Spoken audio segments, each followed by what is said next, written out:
You're listening to UCW Radio. In your face. What we got here is a failure to communicate. Oh, have I got your attention now? Greed, for lack of a better word, is good.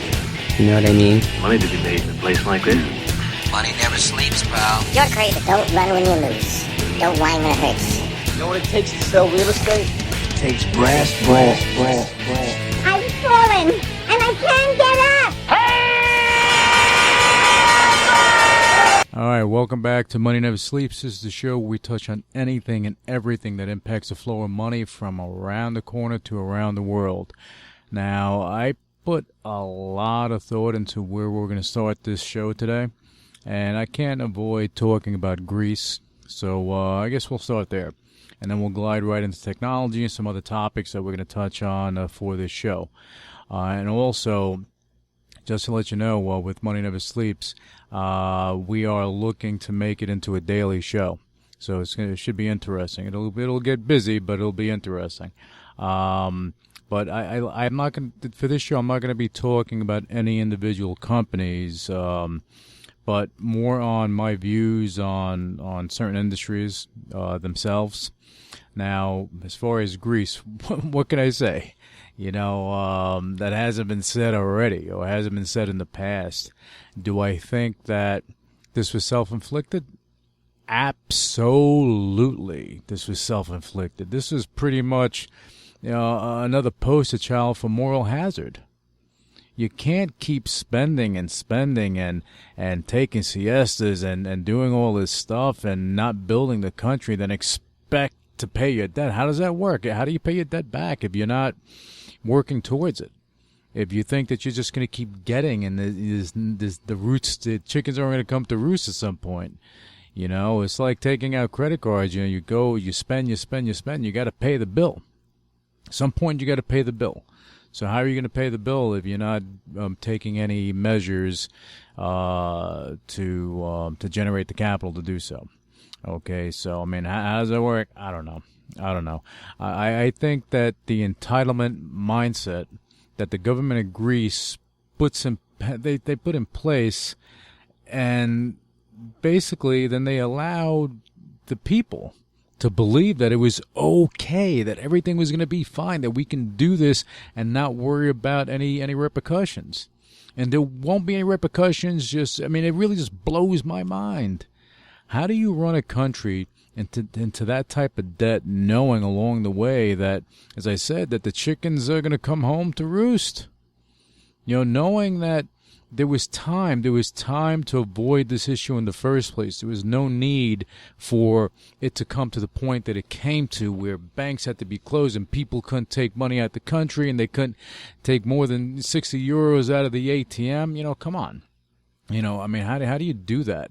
They should be, they shouldn't be in office. They should be embarrassed. They should just, put somebody in place that can make stuff happen. And I think maybe that's what they're trying to do now. I can't answer all these questions, and the end result is, look, they got bailed out. Now my only, and I guess not only my question, but the big question that has to come from a lot of people is, how long will it be before the brick wall that the country faced recently, they'll face it again? If they don't change, it's like, doing the same thing repetitively, expecting a different result. It's not going to work. So there has to be some sort of big change in policy. There has to be some big change in people. Change the government, because the government's there for the people. You got to be there for the people, by the people, and if you're not doing right by the people, you shouldn't be in office. It's not a communist country. You shouldn't be in office. Okay, so that's something they should actually look into.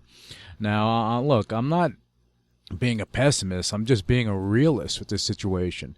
In this case, I do see history repeating itself, and it's unfortunate because it's not the government that pays the ultimate price. It's the people. The people pay the price. So if you are a citizen of Greece, you gotta, want other people in place to run the country. Anyway, there's not much more for me to add to that, so I want to move on. Cuba. Yeah, with the doors open or being open, there's a big problem that's going to come out, and it's going to come out in waves. And that is the you have so many people that had their lives, their businesses snatched away from them, and they received nothing in return, nothing, not a dime, nothing. They were told, hey, you know what, we want this. The government came in, hey, we want this, and that's it. See ya. Boom, that's it.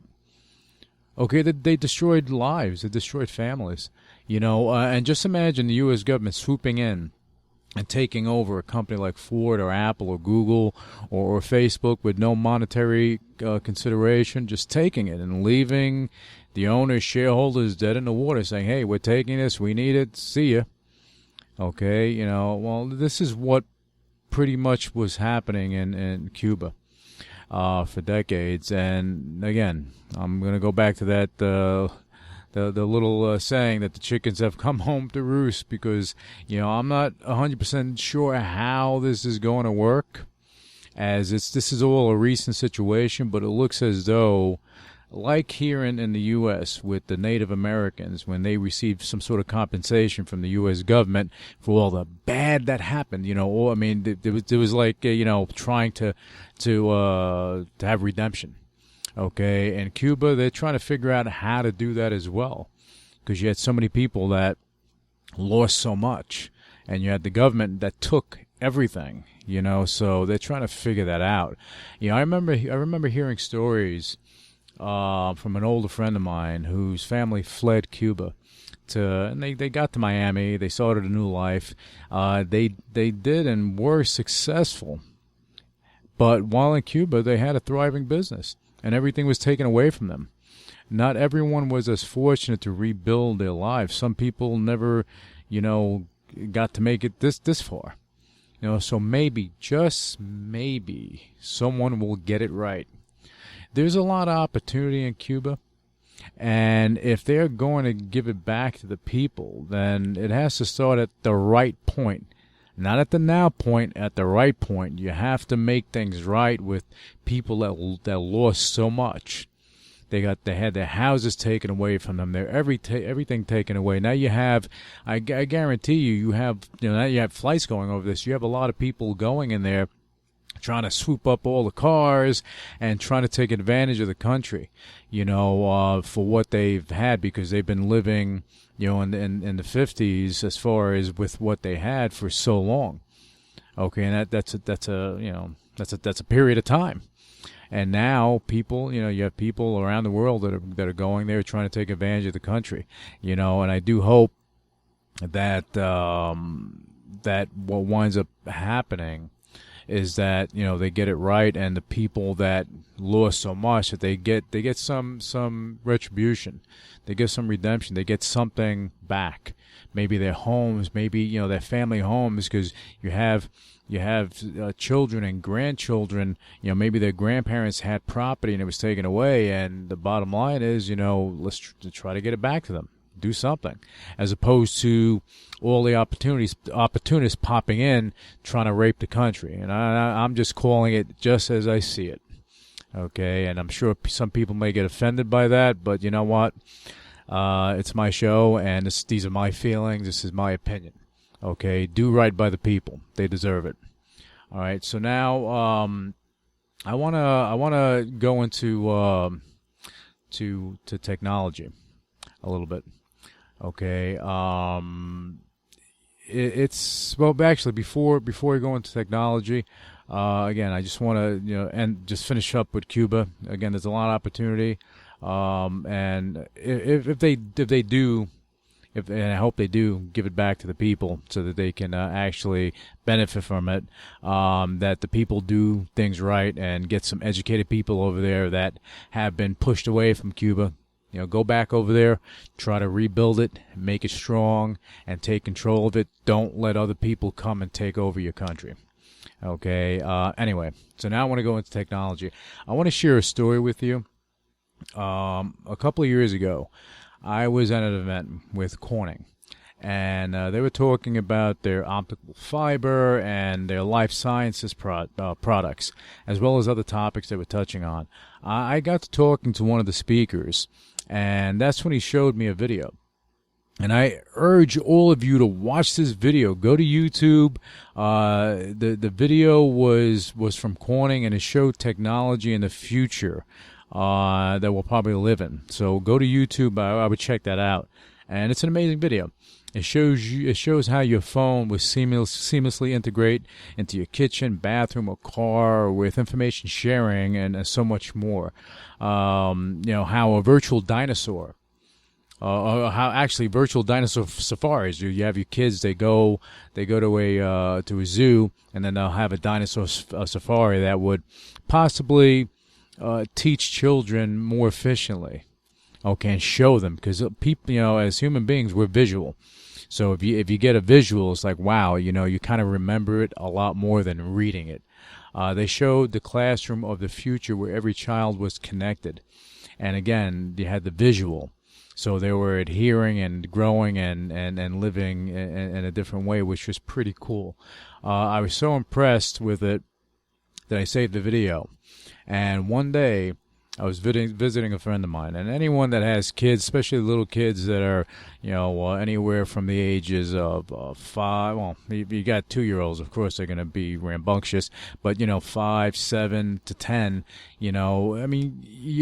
Sometimes you have kids that act up. And his son was about 9, and he was creating havoc in the house. It was brutal. My head was pounding. But so I had to intervene. So I went to his son. We went to the backyard. I went to him, and I asked him. I said, "Look, if I showed you something that would show you the future, would you calm down? And would you watch it? And would you calm down?" So he looked at me and said, okay, because I piqued his interest. It's just how you speak to a kid. So I took my my tablet, and I put the video on, and I gave him the tablet. I set the video up. I said press play when you're ready, and come back to me when you're done.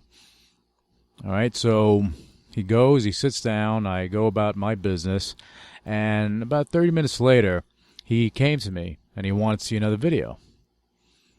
And I just asked him, I said, why did you take so long to come to me? Because the video was only about, 7 minutes or so. His answer was, because I played it 3 times. Okay, now, there's a reason why I'm sharing this story with you. It's simple, technology. This is what our future is all about. It's not about social media, and let me go on Facebook, Twitter, and this and that. And I'm talking about true technology, robotics, biotech, 3D printing, communication, and so much more. Self-driving cars. This is the future. This is the stuff that we're looking at. And this is what's sparking the interest of when you can take a kid that's going crazy and you throw something like this in front of them and it stops them in their tracks because they see, this is our future. So, when something like that gets their attention, that got my attention. Okay, while many people are chasing down companies with the next cool app for the iPhone or Android, because when you have the Snapchats and everything else, that's all social sharing, which is cool, and it helps the world connect. But that is only, one layer of what's to come. Or you have to look at the next thing, not look at what's there, that layer. You have to look at what's going to happen down the road. All right, and I'm telling you because I've been involved in the technology and industry, and I know, like this with social media, this is just one layer. All right, the smart money is looking beyond that into real tech that will enhance our lives, save lives in some cases, and change the world that we live in. And there are companies who have developed 3D printing where they could not only manufacture small building materials and car parts, but also human organs. I mean, this is a big game changer in technology. And what you're seeing, again, now is just the tip of the iceberg with technology. Because, more things are coming out. More things are being developed. The things that you haven't seen yet. And these companies will continue to innovate and evolve. I would be very hesitant to put any limitations as to what they're going to come up with. But I will say that I'm really excited to see where it goes. And, I mean, we have a lot of years. Over the next 10 years is going to be, incredible. It's going to be incredible. I think that at some point, if done right, the cars we're driving right now are going to be, antiques, because you have the self-driving cars and everything else. They're looking to implement that. They're launching it today in Michigan. You're going to have a town that just has self-driving cars. It's pretty cool. Okay. But with companies like Google, Amazon, and Facebook, they're innovating behind the scenes, beyond what their core business is. You don't see it, but they're working behind the scenes because they see exactly what I see. They're all jockeying for the next step forward in technology advancement, whether it's delivering community internet connectivity globally or producing self-driving and electric cars and things of that nature. The leaders in this space are doing something that I would say is so smart. Okay, they're looking towards the future. They're looking what's going to happen the next 5 to 10 years. You can't look at what is going to happen today and the next year. Any smart businessman knows you have to look what's going to happen in the next 5, 10 years. Are you prepared for that? Okay, with publicly traded companies, people, gauge it quarter by quarter as far as their revenue and their earnings, everything else, but that CEO, that CFO, the people that are running that company should not be working quarter to quarter. And, if they're looking at their quarter now, that's something that they should have been looking at, 2 years ago, 3 years ago. Okay, if they're just looking at it now, then there's something wrong there. Okay, so forward-looking CEOs, CFOs. That's definitely these are the smart people that make things happen. And as I said, they're looking down the line and they're acquiring. They're not trying to create the technology themselves, but they're acquiring companies that have something special that could either be integrated into their core business or be used as a standalone situation with the possibility of integration into other areas as other technology advances, because they're looking at what's going to happen down the road. You don't know what's going to happen down the road, so they're trying to create technology that may integrate with something, maybe a dream of something that may happen. So it's going to get interesting. And again, this is just the tip of the iceberg, and I love technology because at the end of the day, this is the future. All right, so what we're going to do right now, we're going to take a quick break, and we're going to be back with you on Money Never Sleeps, and we're going to be talking about the cannabis industry and a couple other things that I have on my mind to go over. So just hang with us. We're going to be right back with you. Hi, everyone. John and Pete Najarian here at the NASDAQ with some news you do not want to miss. As option floor traders, CNBC contributors, and co-founders of OptionMonster.com, people always want to know our secrets for trading the options. So we wrote an entire book on it. And today, to celebrate the book launch, we're giving away a limited number of these books for free. All you have to do is cover shipping and handling. Learn how you can use options like we do to make more income with less capital. To reduce your investment risks. And to make money regardless of which way the market's moving. It's all right here in this book, and today we're giving it away to you for free. Equity options today are hailed as one of the most successful financial products to be introduced in modern times. You have to learn to profit from them. This one book could dramatically increase your investment returns. And today, it's free. So pick up that phone and call now. Call 1-800-961-1923 for your free book. That's 1-800-961-1923. Call now.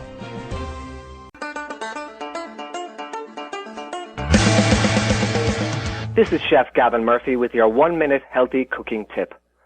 For all my fellow fitness freaks out there, eating lean, high-protein meats like chicken, turkey, or even pork loin is part of our everyday diet. I get asked all the time, how do I make chicken breast juicy and not dry and overcooked? This is how. Season the breast with salt and pepper and sear in a drizzle of olive oil in a hot pan until golden on both sides. Preheat your oven to 400 degrees and place the breasts on a foiled oven tray. Pour 1 cup of chicken broth on the tray and pop it in the oven for 6 to 7 minutes. What's going to happen is the broth will create steam in the oven while the chicken is cooking and add moisture to the meat.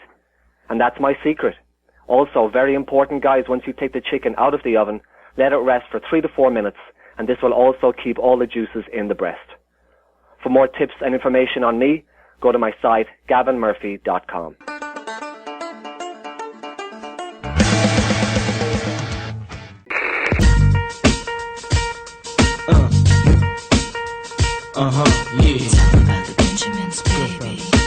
All right, welcome back to Money Never Sleeps, and we talked about Greece, Cuba, and tech, and now I want to talk about the cannabis industry and some real estate.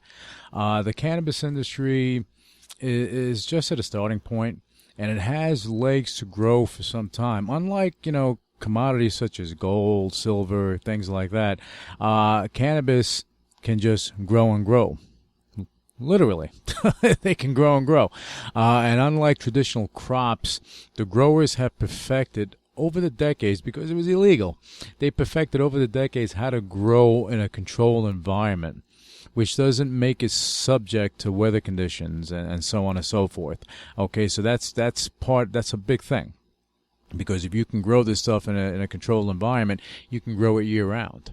And that's the key for them, and that's why this growth is just, that's part of the reason why this growth is just, starting.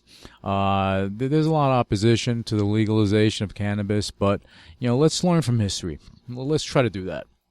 When they passed the Volstead Act in the 1920s, what you had, this made the sale or consumption of alcohol illegal. Now, what this did was made billions and billions of dollars for criminals. Yes. And that's until a light bulb came on and some smart people, started looking into this, so when that light bulb came on from the federal government, and they said, somebody must have said, hey, we're making, a criminal empire wealthy, and we could be taking that money in. So some smart people repealed it and slapped a hefty federal tax on alcohol.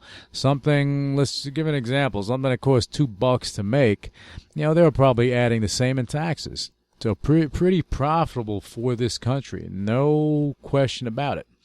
Now with cannabis, it makes as much sense to legalize it, tax it, and regulate it, just as alcohol or cigarettes. And look, you might as well, because regardless, money is being made elsewhere. If you're not regulating it, it's being made elsewhere, and that's the law of the land. That's what happens. There's a supply and demand. People want it. If people want it, and they're going to get it one way or another. So why not make it where the government has, can have more control of this, regulate it, and have more funds for education and job creation from the taxation of this industry. And that's the reality of it. Okay, I've yet to see a study that had any findings whatsoever that the use of cannabis was taking more lives than the use of cigarettes. Yeah, I see the commercials all the time with cigarettes. People, losing fingers, losing this, losing that, cancer. They have these things that, they losing, they lose their lives. They have all this stuff going on. These commercials are getting really graphic now. You have people with lost limbs, so on and so forth. And I've seen more people in jail because of cannabis than cigarettes. Really, how bad could this be as far as it being profitable for the United States? Okay.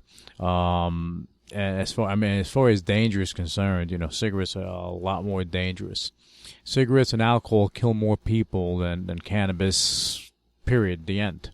If there's a study out there that shows something different, please bring it forward, because I haven't seen it. Okay? So, I do expect a ton of opportunity to come in this arena over the next few years, as it's just stretching out. This industry hasn't even warmed up yet. It's because this is all new, and with the legalization of it and how the nation is changing, they just passed a law that same-sex marriage is legal.